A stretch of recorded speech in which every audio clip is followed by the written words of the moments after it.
Yo, welcome to the show. It's Boston's Banter with Frank the Bank and Keith KLava. You know the answer. Talking sports, breaking down the play so raw. From the Celtics to the Sox, we giving you the score.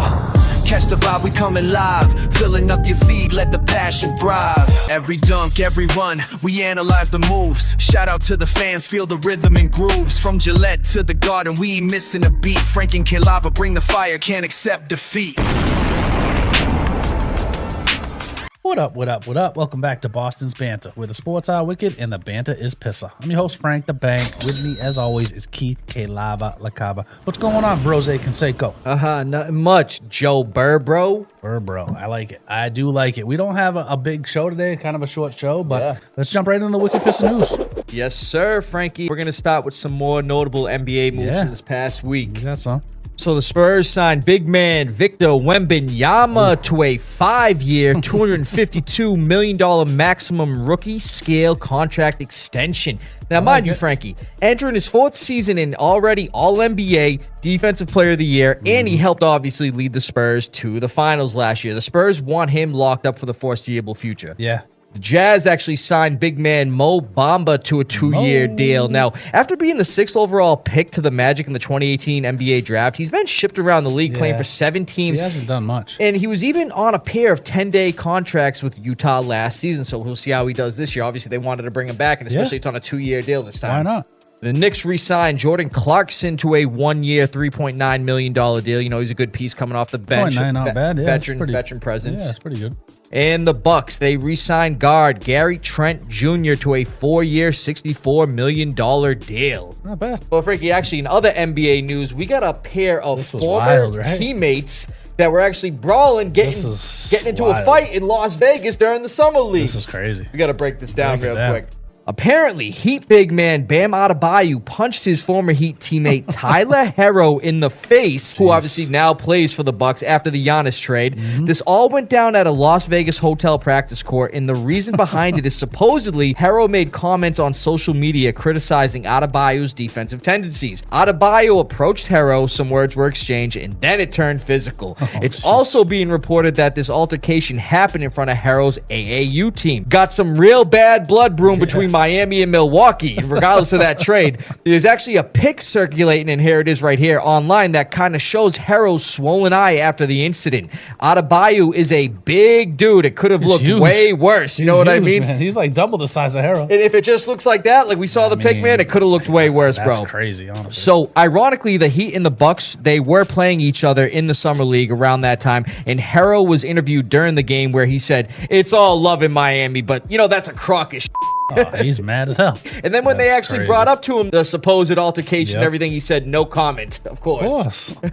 Crazy. Hey, Frankie, let's break down those Red Sox, brother. Oh, my gosh. They're killing it right now. What is the hottest team in baseball? It's not even close. I mean, they're 14-2 in the last 16. Of course, right now we have the All-Star break, right when we get as hot as we are. 9-game win streak. 9-game, all on the road. First time since 1977 that's happened. That's unbelievable. 3 straight series sweeps, too. It's crazy. So, and it's like, it's kind of unfortunate to go on the All-Star break when you're this hot. That's what I'm saying. Because you see, like, either teams do the opposite where they cool off, or if they are cool going in the All-Star break, sometimes they needed a break. But unfortunately, I don't like to see that, honestly, because we've been killing it. Killing it, bro. It's unbelievable. So we're 46 and 48. We're actually jumped up to 3rd in the AL East in the AL East. And the Rays are actually in 1st, not the Yankees. So that's kind of cool, too. But we're 10 back of the Rays, not the Yankees, for 1st place. But half a game out of the wild card, too. It's crazy, dude. Honestly, they could make the playoffs. I mean, honestly, there's been a lot of teams this year that haven't been as good as they thought they were going to be. So going on a 14-2 run and a 9-0 straight on the road like that, I mean, talk about crazy. You know what I mean? Again, since 1977, it hasn't happened for the Sox, so it's kind of crazy. But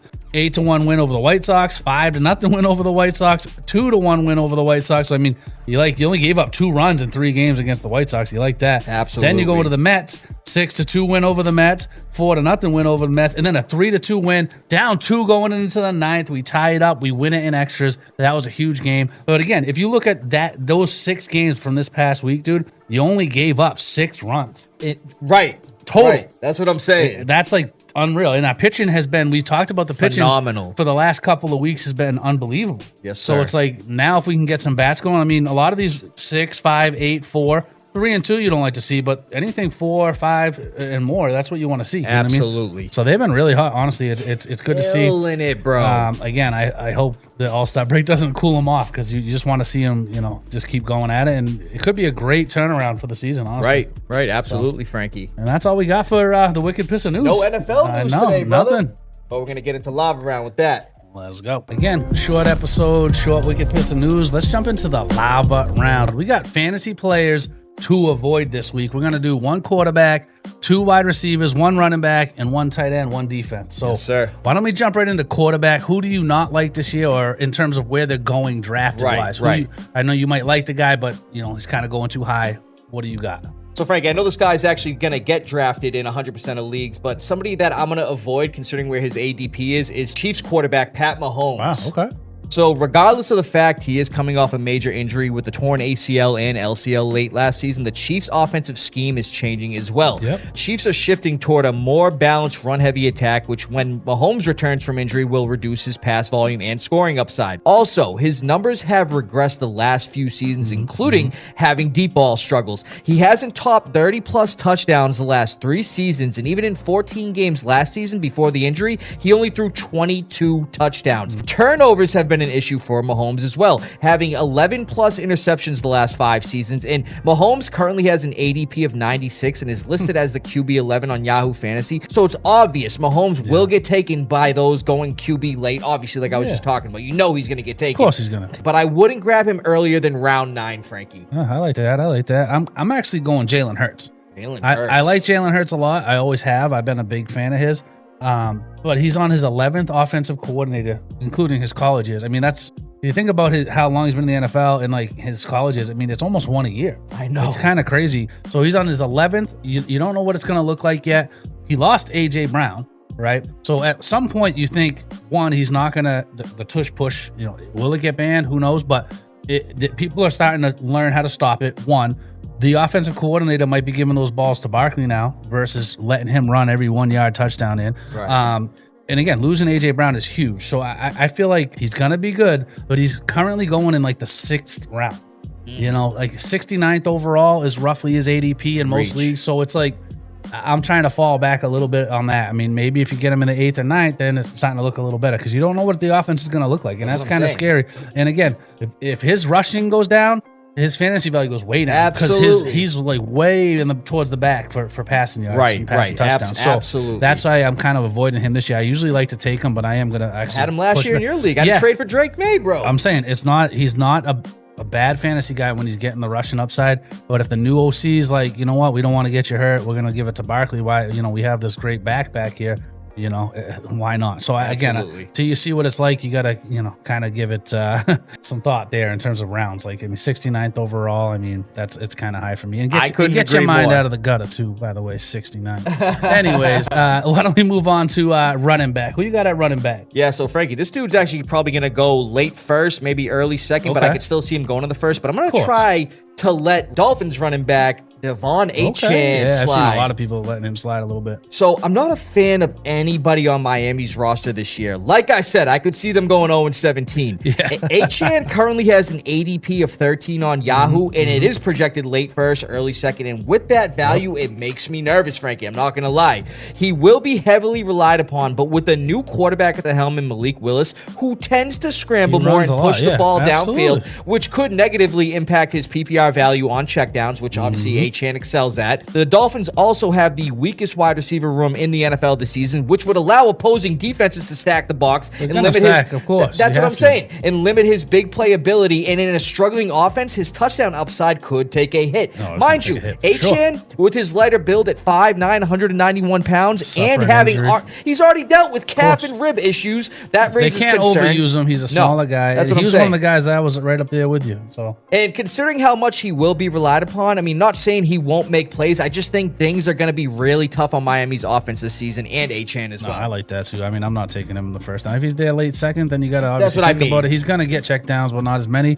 And Malik's going to steal some touchdowns and some rushing. That's what I'm saying, it's like, bro. Tua wasn't doing that with all his concussions. Malik Willis is going to be prone definitely to run more. And like, if they overuse this kid, he's gonna get hurt. I mean, and they don't have a lot going on. They're gonna be one of the worst teams in the NFL, in my opinion, too. So I agree there. I'm actually going a guy I love. I had him last year.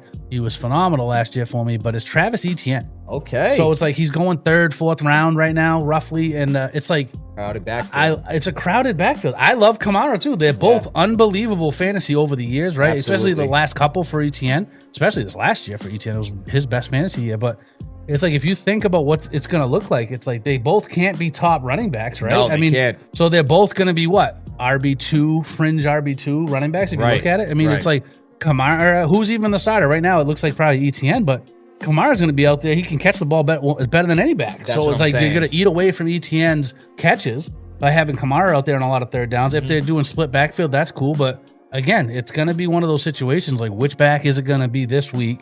You know, it's not going to be as consistent. So like, I'm not taking him in the 3rd or 4th round. I'm going to let him slide and go from there. And the same thing with Kamara. Kamara again getting picked fairly high, but it's like that's almost like a 2-for-1. You got to really be careful on grabbing somebody like that. It's not like you're hoping somebody gets hurt, but from a fantasy perspective, that's kind of what you want. You want to have one back. You know what I mean? You don't want to have two guys that are going to be 49 and 51% of the time out there because they're interchangeable. We talked about how silly of a signing we thought that was for the Saints. It's like you already have a franchise running back. And I predicted it too because it was his hometown team. But again, it is going to be a 50-50 split with both those guys. That's what I mean. So that's why I'm going Etienne here. I'm going to let him slide past the 3rd or 4th round at least. I like that. So why don't we go with your first receiver? So my first receiver, Frankie, and I love this kid too, but just right now, the whole situation with the team and everything. Yeah. So I'm going to say you got to let Jets wide receiver Garrett Wilson slide. Okay. So like I said, hate to say because I love Wilson's skill set. Oh, he's good. He's started his career with 3 straight 1,000-yard seasons, mind you, with inconsistent quarterback play. But last season took a dip, only playing in 7 games due to a knee injury, and now dealing with a lingering knee issue and more inconsistent play. Mind you, they got Geno Smith back. Doesn't make fantasy managers any more comfortable. No, I mean, is he slightly better? Probably, but he's not anything special still. That's what I'm saying. You know what I mean? He's not, anybody special. His current ADP at 35-2 makes it more of a reach in the early 30s. Even more concerning, there will be increased target competition considering the Jets drafted wide receiver Omar Cooper Jr. and tight end Kenyon Sadiq. If you can get a steal for Wilson later than the 3rd, you have to jump at that opportunity. The kid can ball, but there's a lot of uncertainty surrounding him and the Jets this year. Again, hate to say it because I'm a big fan of Wilson, man. But yeah, I think you got to let him slide this year. I like that. I can hear that. I'm going to go with CeeDee Lamb.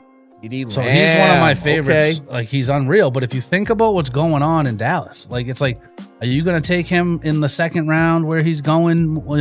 Again, if you're in deeper leagues, it might be a 1st round, but he's pretty much going in the 2nd round. It's like, you look at like what he's done over the last 3 years. He's had declining yards and declining touchdowns. I know he got hurt last year, but let's just talk about like what George Pickens brings to the table. So it's like when they played together, it was like 11 of the games, George Pickens outplayed him.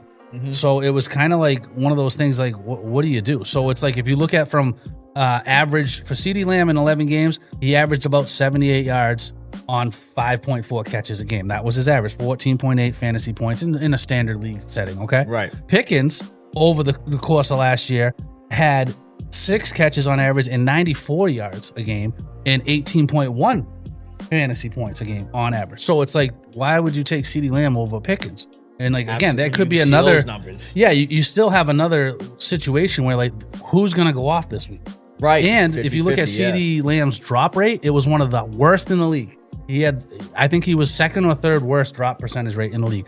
Pickens had a 20.9% target share and a 30.5% air yard share for Dallas last year. So, I mean, if you look at it from that perspective, it's like CeeDee's going before Pickens, but is it like, are you getting more value with Pickens? I think you are. Right. So it's like, again, I know CeeDee missed 6 games last year or whatever it was, but at the end of the day, like if you look at their averages, it's like you're gonna spend a higher pick on CeeDee, but Pickens outplayed him. Right. You know what I mean? So that to me is tough. Anybody you can get where they fall, if they fall, great. You're getting value, great. But you got to really take a look at the ADP to see where the value is. So. Yeah, I mean, don't get me wrong, too. CeeDee is a baller, as we know and everything, but it's getting to be that situation, too, where it looks like George Pickens is taking the helm as wide receiver 1. I wouldn't be surprised within the next 2 to 3 years if CeeDee Lamb is not on the Cowboys. Yeah, moving on to another team so he can be the number 1 again. Because when CeeDee is on. The kid is one of the top 3 or 4 receivers in the league. Absolutely. But last year, the year before, I mean, if you look at it, it's declining really numbers. declining numbers and a lot of drops, honestly. A lot of drops, bro. So who's your second wide receiver? Yeah, Frankie, another guy. Actually, I took him in your league, Yeah. and some injuries are starting to catch up with him, especially just going into his 3rd year. But, man, you got to let Giants wide receiver Malik Neighbors slide, man. Oh, Malik. Yeah, I've seen a lot of people talking about him, too. So, he might not even be ready for week 1. Bro, that's what I'm saying. So this is a no-brainer, especially with the Yahoo ADP of 24. That puts him in the 2nd round, especially in 12-man leagues. Oh, yeah. He's still recovering from a torn ACL and meniscus from this past season, and he even recently had a procedure to remove scar tissue in his knee, which currently makes his week 1 availability, like you just said, uncertain. Yeah. I'm actually hearing he could miss the first 4 to 5 games as well. I mean, you don't want to rush him back. You know what I mean? Right. That's the thing. His talent, he's unbelievable. And with that high of an ADP, that's too much of a reach, obviously. Also, with the new coaching regime, former Ravens head coach John Harbaugh, he plans to implement a run-first approach, which could also slow things down good for running him. backs. That's what I mean. But it could slow things down for him, especially coming back from that kind of injury and being a little rusty. The Giants also loaded up their wide receiver room with likes of Darnell Mooney, Calvin Austin, Juju Smith-Schuster, and even Odell Beckham Jr. And I know those guys are a lot of 2s and 3s and some 4s. Yeah. But I mean, the names are big, but Mooney's been pretty good, consistent. And you know you're going to get from him. But that depth could potentially limit his workload once he comes back as well. I still think Neighbors has insane potential, like I was talking about, especially after the numbers he put up his rookie year. But this injury and new coaching regime and system could spell disaster for fantasy managers drafting him in the 2nd round. I'd let him slide. More of a gamble to take him in the 2nd, in my opinion. I think you wait. If you could see him mid-3rd, I mean, if he falls to the 4th, you better take him. Oh, yeah, for sure. All right, who are you taking for your 2nd wide receiver? I got to go Cortland Sutton. Obviously, for obvious loaded reasons, wide receiver. You know what I mean? room. That's what I mean. They just trade for Jalen Waddle, and Waddle's going to take the number 1 job, obviously, in my opinion. Yep. They have plenty of other weapons there, almost too many weapons. It's kind of crazy. You don't know who's going to go off Franklin's that week. even a good I'm receiver. saying they got some good players there. You know what I mean? Even depth at tight end. They have running backs depth. Like, I mean, they got a good team. Broncos are going to be good. So I feel like Sutton in the 7th round, 74th overall. It's just, I just don't see it. He's been consistent. He had a really good season. 2 years ago, and last year he was really good too. But I just can't imagine with Waddle there now, him putting up the same, anywhere close to those numbers. I mean, if he's there in like the 9th or something, 10th, but there's people I'm taking in front of Cortland that are going later. So that's kind of where I'm looking at with Cortland Sutton. Just again, Waddle and just how loaded they are there. You know what I agree. So, I agree totally. why don't we jump over to tight end? Who you got at tight end? So this dude, Frankie, he's been a dog and everything. You know, the model tight end consistency and all that stuff. He's dealt with some injuries, but right now getting up there in age and slowing down a bit, I'm going to have to say you got to let 49ers tight end George Kittle take a bit of a I've dip. seen them falling a little bit in drafts too. So Kittle has been pretty dominant tight end for the majority of his career, having no less than 6 touchdowns the last 5 seasons. But after only playing in 11 games last season and suffering a torn Achilles in the wild card round, things don't look too promising for Kittle this year. Another concern is the man, like I just said, is turning 33, entering his 10th NFL season. And Achilles injuries can severely impact mobility and burst. Obviously, 2 traits Kittle will need to succeed. He's also part of a crowded offense where target share will be harder to come by, especially with the additions of Mike Evans and Christian Kirk. Never mind Christian McCaffrey, you know what I'm saying? I think he's still a great red zone threat as a tight end, but that injury at that age and a crowded offense doesn't look appealing to fantasy managers. Definitely proceed with caution. Not saying he's not going to do anything next year. Obviously, when he comes back, he's going to be a vital piece of that offense. Yeah. But at the end of the day, with that injury, that age, man, especially the guys they already got over there, just be careful where you draft him. Of course, absolutely. But yeah, I agree. It's anybody coming off injury, you got to be really wary. Especially at 30-something years old, bro. Of course. And he's been getting injured more and more. That's what I'm saying. I'm actually going Harold Fanning.